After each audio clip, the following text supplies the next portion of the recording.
সীমান্তবর্তী এলাকায় বাড়ল নজরদারি। বাংলাদেশের অশান্তকর পরিস্থিতিতে নিরাপত্তা কড়াকড়ি করা হলো বসিরহাট সীমান্ত এলাকায়। সোমবার সকাল থেকেই স্বরূপনগর, বাদুড়িয়া, বসিরহাট, হাসনাবাদ, হিঙ্গলগঞ্জ এবং উপকূলবর্তী হেমনগর থানার সীমান্ত এলাকা দিয়ে যাতে ভারতে কেউ প্রবেশ করতে না পারে সেই দিকে লক্ষ্য রেখে নজরদারি ইতিমধ্যেই বাড়ানো হয়েছে। প্রশাসনের এক আধিকারিক জানান, ছোট বড় গাড়ি দাঁড় করিয়ে নাকা তল্লাশি চলছে। জলপথেও নজরদারি বেড়েছে।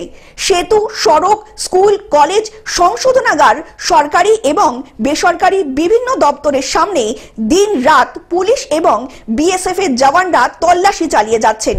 বসিরহাট পুলিশ জেলার সুপার মেহেন্দি হোসেন রহমান বললেন, কড়া পাহারার ব্যবস্থা করা হয়েছে। বিশেষ করে সড়কপথ এবং নদীপথে নজরদারি জোরদার করা হচ্ছে বলেই জানা গিয়েছে।